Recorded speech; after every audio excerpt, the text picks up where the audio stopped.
Good evening, everybody. Welcome to the Essential USA Basketball Recap. So you guys will be doing this for both the women's and the men's national teams after exhibitions, games once they get over, hit the ground in Tokyo and whatnot, all the way to the end.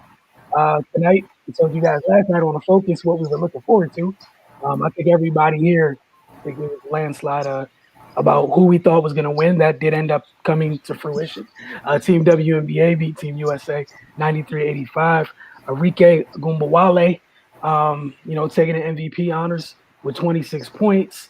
It's kind of a shout out to the people who had to choose because Jonquel had a masterpiece at the same time with 18 points, 14 boards, 3 steals, and 2 blocks. And shout out to Courtney Williams. Her 15 played a big role late. And, we're going to get straight to it. I know what some of our concerns and our reasonings for selecting who we selected to win tonight's game. So we're going to get straight to it. As always, we got Carter Dudley Jr., Raymond Lyons, Wilson Tarpe Jr. We appreciate you guys hanging with us tonight. Carter, we'll start with you tonight. Just your initial thoughts on tonight's game.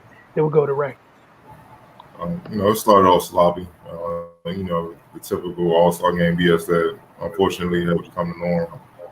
Not just on the women's side, but even on the men's side. But then, they tighten it up. Obviously, Lisa Leslie, Tina Thompson called the timeout. Like, don't forget what we're here for, kind of speech. And from that point on, they came out in kill mode. Enrique, she was torching from the beginning of the game and never really got cooled off. Jonquel, to me, she just solidified why I feel like she's the best player in the WNBA right now. Look at her versatility: 18, 14, and 4. 3 steals and 2 blocks in the All Star game in 20-some minutes. You know what I mean? Like the many ways she impacts the game. There's really no one else that can match that right now. And we, and that's why when we talked about it on the show last night, I brought up Courtney Williams. She always up for the smoke. So if it's drama, if it's a do or die game, if it's a big game, she loved that. So she gonna show up, and she did. She, especially in the clutch in the fourth. She had some big runners and big time threes and shots and stuff like that to make sure they stayed ahead, man. And I just felt like, basketball wise, I know we picked the WNBA, because we knew there was gonna be some players on that side that upset that probably feel like they should be on the USA team.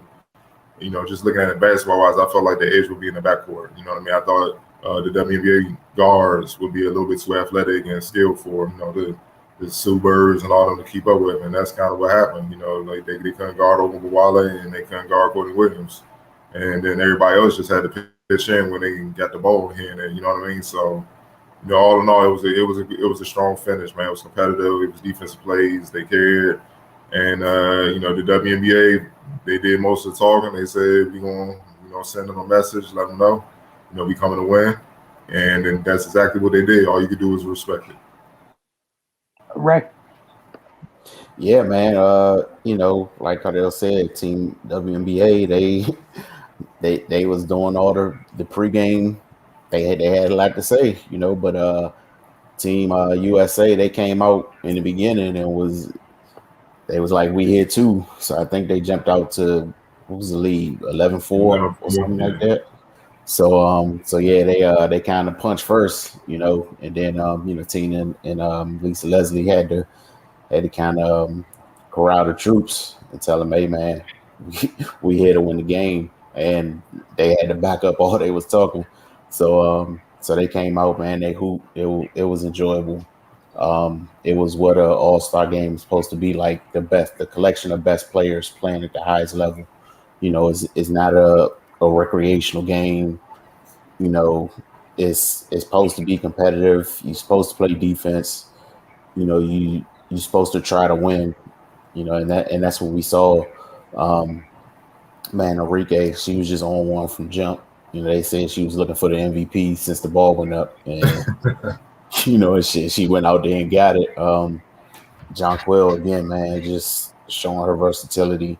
And like she came out there, played hard in the All-Star game, and got some extra work in the halftime with the 3-point contest. Like who does that? So man, I thoroughly enjoyed the game. Had some drama in the 3-point contest at halftime. Quigley just is she just murdered them, man. That was assassin like what she did, man. She walked him down and got her third trophy. Then going down the stretch of the game, Team WNBA, they just wanted to solidify the win.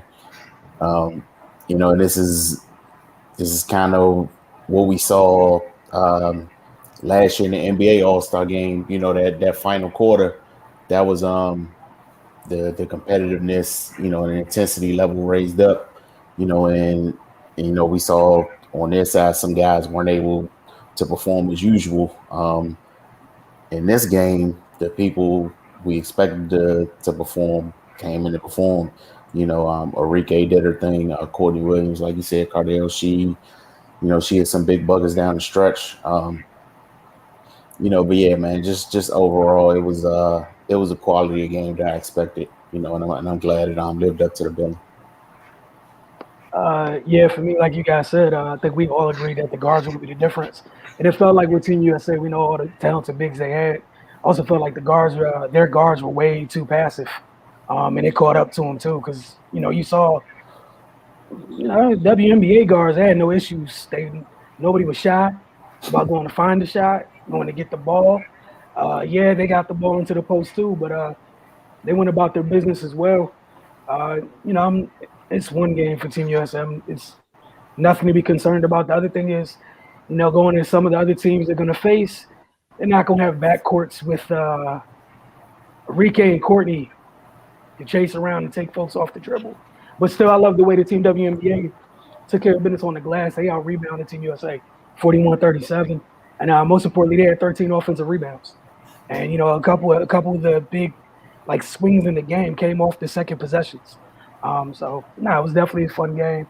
I don't think it's any doomsday type scenario type things to read into anything here.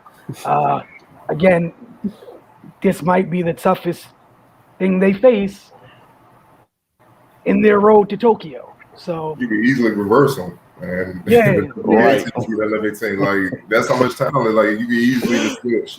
Like y'all play the first half, y'all play the second. You know what I'm saying? Like you said, if they switched jerseys, we couldn't tell who was who. Exactly. Mm-hmm. Like honestly, they could have switched jerseys at the half. We'd have been like, "Cool, that's Team USA." Would nobody be like, "Oh, nah, that doesn't track." Yeah, it tracks pretty well. The biggest thing to take away, the women's game is in great hands. My God, these talented youngsters. And we've been trying to tell folks it's been too many years in a row, sick of saying it. Hope some of y'all that, don't pay us too much often. Hope you got to see it with your own eyes. That's why it was like that, right? Like you had women on the Team USA that have won MVPs, and you got folks looking for MVPs on the Team WNBA, getting folks out the way. Like it was fun to watch, man. And like Ray, like you said with the 3-point contest, man, I was trying to find a good GIF in our group chat for Jason from the horror movie, because that's what Quigley was on. They steadily walking. You could get in your car, get three towns over. She was over there waiting with the machete. That was her walking him down in the 3-point contest. Clip. And then again, John 6'6" with that. Cardell been screaming since her GW days. So I'm gonna go ahead. He's not gonna do it. I'm gonna do it for him. So it was fine. I got you, Cardell. I forgot what it was. It's there in the middle. Oh, it's like a couple games in the women's basketball season. Obviously, probably like 5-6 years ago. He's like, "Yo, Jonquel Jones, put me on to it." I'm like, "All right." And then little by little, it's like, "Well, damn." Then every year after this, oh, there's more. Oh, there's still more. Listen to me, There's still more. Like college is systems. You know what I mean? You don't. If somebody averaging 30, that means they ain't got much else, and coaches trying to win games. College is a system. Like normally, your leading score like 13, 14 points. The roster, the lowest man might be 6 to 14. It's a balanced attack. It's the systems. But bruh, she was getting quadruple doubles in college. Like no boy, it'd be like 20, 20, 10. And 10, it'd be something stupid like that. I'm like, yo, and no one would be saying anything but me. I'm like, I'm looking, I'm like, they in the top 25 every year. They up there dominating 10. That was no question that they was winning that. that was like New England and the AFC East. It was just that's what it was when she was there. I'm just saying. I'm like, where's all this? Where everybody else at? And I'm like, y'all crazy? Like, this is a generational talent, man. You know what I mean? And no one. I'm like, fine. I'll just keep coming. And I got to see something special every night. And the men's were doing work too, so it was a special time at GW's. But a lot of people ain't see. I'm like, yo, all she gotta do is just get used to the league and play for a team that understands what she really is, and that's key. Not some coach that's just gonna try to fit her into a mold that they want her to be. Like, embrace what she is, and now you finally see it. That's why I say, man, she's the best player in the WNBA. No one can do everything she could do. You got a few players that can do a lot, most of what she does, not everything. And she make it look easy as hell. That's what's real disrespectful. It's like she did this tonight, and it's like, yo, you playing against the best players in the world, and it's not fair. So I'm like, look, man, and think about it. Even in the regular season with Connecticut, she's dominating like this, and Alyssa Thomas is out with an ACL tear. So what if she was playing? You know what I mean? All right, I'm just saying. And now she's shooting threes like that. What can you do? Y'all know the game. If y'all had a game plan against Jonquel, what can you do to stop her? You hope she missed. That's it. I mean, and I'm not being funny because the other folks on Connecticut, the youngsters got better. Like the team keeps progressing, so the stuff around her, you can't leave people. Her fellow front court mate was next to her on the All Star team this year. Jonquel Jones was right next to her. And I'm gonna go back to another Jonquel moment. Like I said, Cardell put me on to her, and I'm not gonna forget this forever. She came out in the same draft as Breanna Stewart. All right, so we went up to Connecticut to cover the draft, and this is why just media period got to do better. So disrespectful. So the UConn woman, obviously, the run that Stewie, Mariah, and Morgan went on was crazy. They go 1, 2, 3. Justly, no one's gonna complain about that. You come off a 4-year run like that, I'm not gonna get mad. It's fine. It is what it is. But what was disrespectful, Jonquel gets picked a couple spots later. I think the Sparks originally drafted her and then they traded her or whatever. She comes out to talk. It's literally us, 2 other people, and somebody from the Bahamas during her media session after she gets drafted. And again, just looking from a basketball standpoint, like Cardell was talking about, you had 2 special things in that draft. You had Stewie, you went first. Stewie and Jonquel both went in the same round. And folks sitting here lost. It doesn't make any sense. Because even just purely from the basketball standpoint, how do you see one without the other? Bruh, I talked to some UConn reporters because I think one of those years, I could be wrong, if I remember correctly, one of those years I think GW played UConn in the tournament early. So they came down, like, kind of see her and all that early. And we were talking, and it was Stewie's world, no doubt. They was winning all the national championship with UConn, though. She was doing the thing. It ain't nothing against her.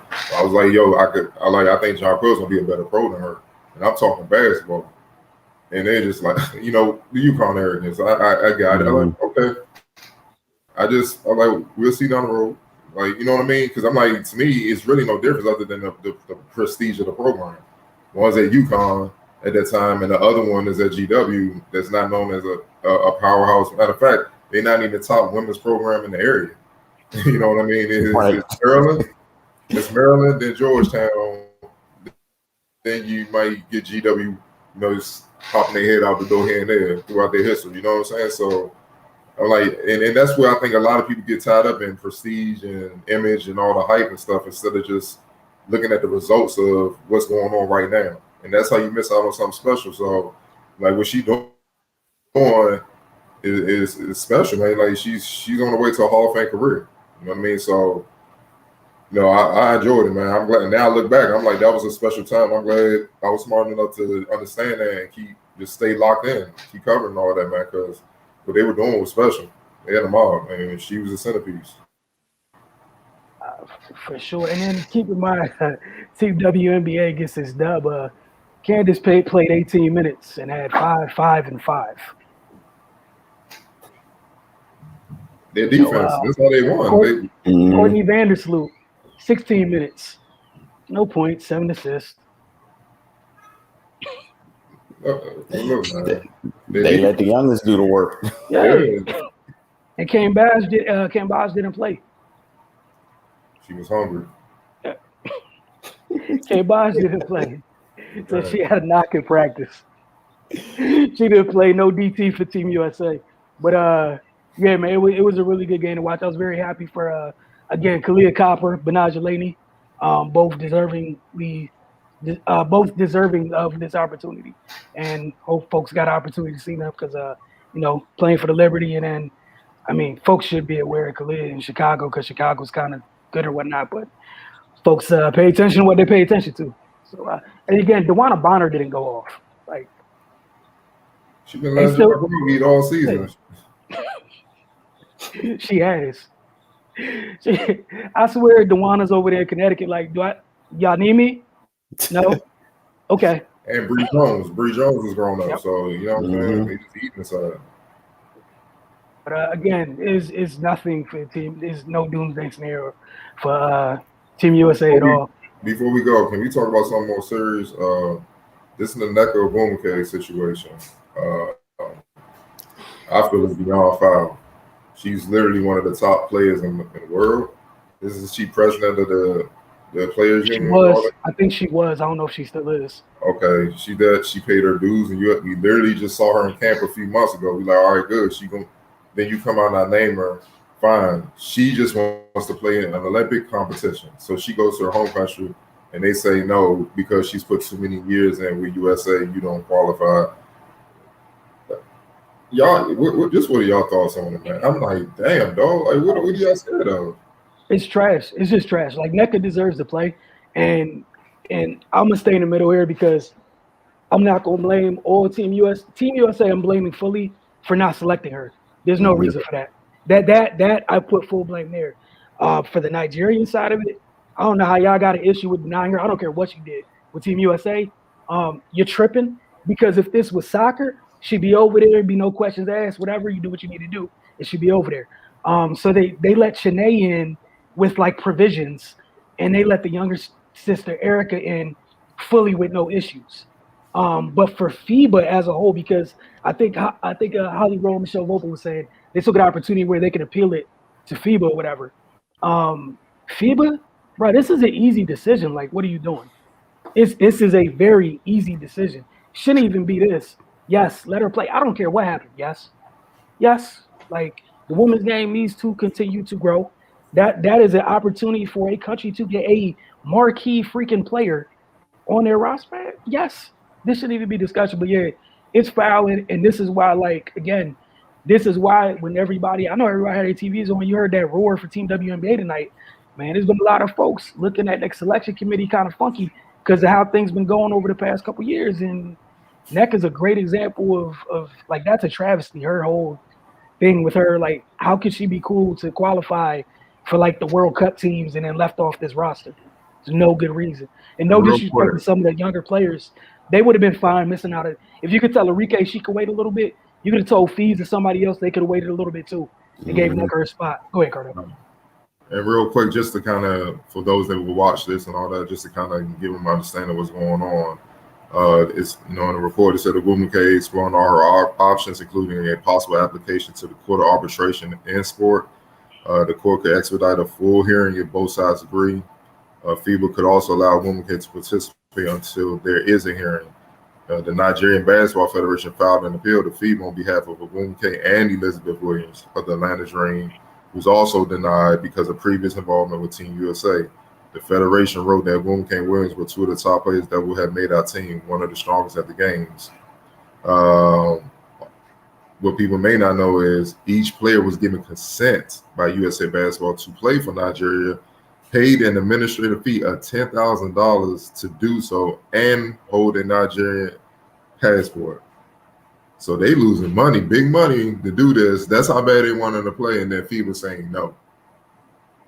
That's wild, man. It's international body. What people don't understand, and then shout out to Andrew Bogut, played for All Star, played in the league and all that, and he got a dope podcast. He said what people don't understand is FIBA and Olympics and all that, they're worse than the NCAA with this type of stuff. So if you were worse than NCAA, that should put everything in perspective. So that's what they're dealing with, man. They don't, when the rules are the rules, they don't play like even your sponsorships. Once the Olympic plays start, he said you can't do you can't even shout them out nothing. Like, meanwhile, that's what they're paying you to do, to go over there in the Olympics, and that's who pays your money. You see what I'm saying? Forget basketball. What if you're a track star or a swim star and all that? You train and stuff off the dime of your sponsors. You know what I'm saying? So you can't even really pump them up during the Olympics, especially if you're killing stuff other than what you're wearing. So during the meet or whatnot. So it's just wrong, man. And like you said, they're literally they make the NCAA look like a functional, upright organization. Like it's it's despicable. I really do hope they accidentally do the right thing. I know how hard it is for them to do so. But yeah, like both NECA and Elizabeth Williams, man, let them go play. It's just not that deep. Especially if the country they were tied to released them, we should be done here. Exactly. Right. Like exactly. Shouldn't even be no conversation. It's not like they're fighting USA. Like, man, go play for your home team. Cool. But again, this still goes back down, and this is why there's been some shuffling in that committee or whatever. And people gonna be looking at it going forward because some of these decisions, man, it doesn't all add up. Like again, some of these youngsters could have waited. So, and the worst part about it is 4 years is a long time from now, man. Well, it's going to be 3 now, but still. Oh, right, yeah, but even still, like if NECA goes her entire career without participating in the Olympics, that's a travesty. Like that. One of the most highly decorated athletes of her sport to not go, and it's not like it's because of injury or anything like that. Like that's despicable. It is, and then you also factor in the new young stars they're gonna be trying to get up in the mix and stuff when they come out of college as well, man. You know what I mean? You know, I'll throw Beckers into Paige and all that. You know, they're gonna be trying to put her. You know, like you know, she played a different position. She put the work in. She deserved it. It's not like she's a borderline all star. She's one of the top players in the game. I don't even understand what the politics, and this what drives hoopers crazy. Politics, though. Like this, all we ask is give. Former hoopers, current hoopers, future. All we all ask is just give me what I earned, dog. That's it. Nothing more, nothing less, and I'm cool. Just give me what I earned. You know what I'm saying? Don't take it away off some BS, man. Like in Wilson, I agree. We ain't gonna say no names but it's certain players that shouldn't be on this team over her. Period. Man, look, I'm gonna call it what it is. I've been a UConn fan all my life. Have no issue saying it. There are UConn players on this roster that should not be on this roster. Like even with the jokes with its team UConn or whatever, like ha, that's sad. People's roster spots should not. Some folks haven't done enough. They haven't done enough. All right, they just haven't done enough. I have no issue with Asia. She just won a freaking MVP. Cool. Yeah. Like if that's the bar for a youngster, I got no issue with Stewie. You've accomplished enough as a youngster. Mm-hmm. The rest of y'all, no. And I'm not being mean, just being completely honest. Love you to death, whatever. But if that's the bar for the youngsters, and you didn't hit the bar for the youngsters, don't throw them on there. Disrespectful. Don't throw them on there. It's just plain and simple. Don't throw them on there. There's no reason for There's no reason for Candace not to be on here. Because if you gonna let some older folks go, then let the other old folks go too. Well, they robbed her in the last Olympics. You know what I'm saying? I don't know what's going on internally behind that, but you're right. You know, and they try to make it seem like injuries, and then she came back, killing. You know what I mean? So it's always BS, and that's when like Naneka, she's trying to come back from injuries. We don't know if these injuries gonna be something that lingers, and then she may not have an opportunity later on. Like next time, it's not promised, man. That's why I give them some. Give her. It ain't even giving her. She earned it. Reward her with the spot she earned. Yep. Whichever side that is on, she's done more than enough to be a starter for either country.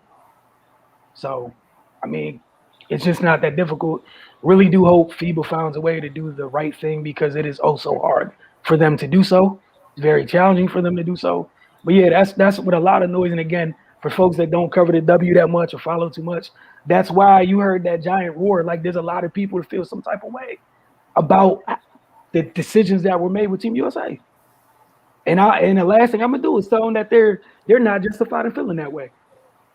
No, they're not. And I know you said some youngins don't deserve to be there from UConn. Some older folks don't. Some old heads don't deserve it. No, they had their time. Yep. It's all good. Like they don't need to be going for number 5. Just man. Say it. Like it's fine, but they don't need to be going for number 5. It's not all right, bro. They got 4 of them things. Yeah. One more ain't gonna hurt though. Like let chill. I would have been cool. You could have just put them on the coaching staff and let them go with them one more time. Like that's cool.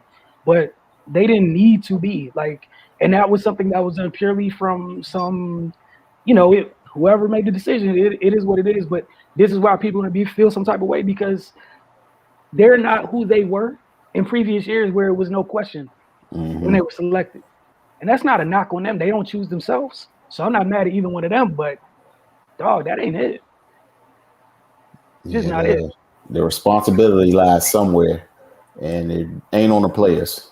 And they're gonna go on a hide and everything else and not talk about it. Like the only one person that gets talked about on the selection committee is Gino. It's the only one person that people throw his name out there that's on the selection committee. You had one person that actually left the committee, period, and got a new job or whatever, but that's glossed over. And again, I'm holding all folks accountable. I don't care who's on it or whatever. My whole thing is if you can throw Gino's name out there, throw the whole group out there. Because they're all responsible. That's my only thing. I'm not saying Gino's absolved. I don't know what he's done. It's not my business. I'm just saying it's easy for if you can separate him from that group. He's not the only one making the decisions. Man, put them all on blast. They all need to be held accountable for whatever the decision is. And even if I'm even cool with if you want to double and triple down on your decision, but you can come out and put your face to it and stand by it. Cool. I'll fall back. At least you stood by it. I don't have to agree with you, but I don't like this whole the committee said. That's it. Why is it a committee? Because on the men's side, it's the directors, Angelo and soon to be Grant Hill. They kind of select things, and now Don's coaching. So why is Gino even connected to that? If you ain't coaching no more, you should be off. You shouldn't even be a part of that no more. You're a college coach. I don't know. And that's the thing. I don't even know. That's why his name is out there a lot. Yeah.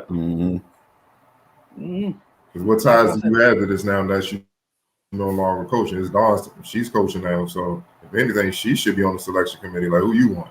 Because you got to go to war. They don't let the coach choose. Period. Like that whole side of that joint is weird. But they let them get on the committee though. All right. Oh man, it's craziness, man. This stuff giving me a headache, man. The politics, man. We just got out of a bad relationship with politics, man. Look, we divorced this fool. Happy about him, happier. I ain't trying to deal with no on the basketball side. I just hope she get the chance to play, man. Yeah, she deserves it. Hopefully, you do the right thing.